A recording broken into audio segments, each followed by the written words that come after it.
في المطاعم بتتعمل من البواقي، بس عايزه اقول لكم احلى سندوتش حرش ممكن تفطري بيه.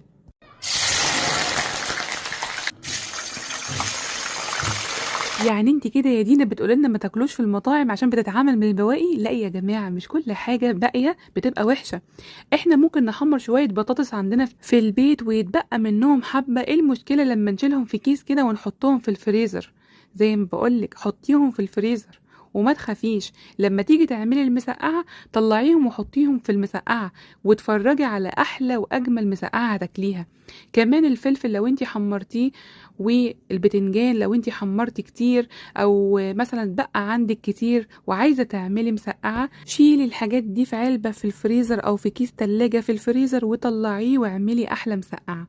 زي ما انتوا شايفين جبنا الطاسه وحطينا فيها الزيت وحمرنا بطاطس الاول، وبعد كده حمرنا بقى فلفل، وحمرنا كمان مكعبات من البتنجان. السر كله بتاع المطاعم وبتاع المحلات في الصوص الأحمر اللي بيعملوه بالدقة الجميلة جدا بتاعتهم. هقولك دلوقتي بيعملوه ازاي.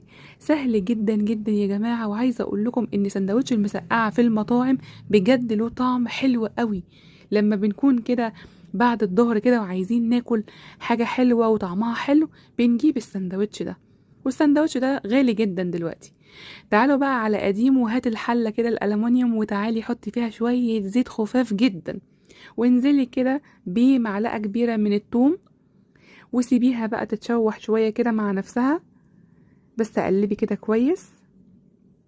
وبعد كده على طول هتبدأي بقى تطفي الثوم ده قبل ما يتحمر زيادة بشوية من الخل.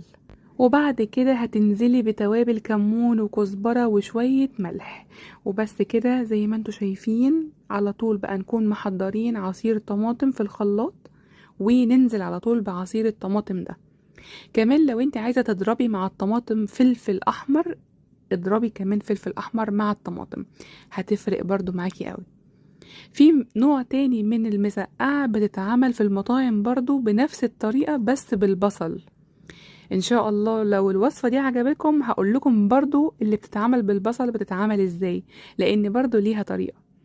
لما الطماطم تبدأ تاخد كده لون او غلوتين كده على النار، انزلي بقى بالبطاطس والبتنجان والفلفل. عاوزة اقول لكم اوعوا ترموا اي حاجة، نعمة ربنا ما تترميش.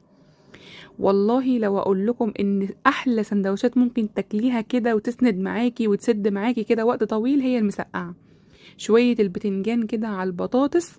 وعاوزة اقول لكم ان انا عملت البطاطس بنفس طريقة المطاعم كده عشان احس ان انا جايباها من المطعم. انا كل يوم يعني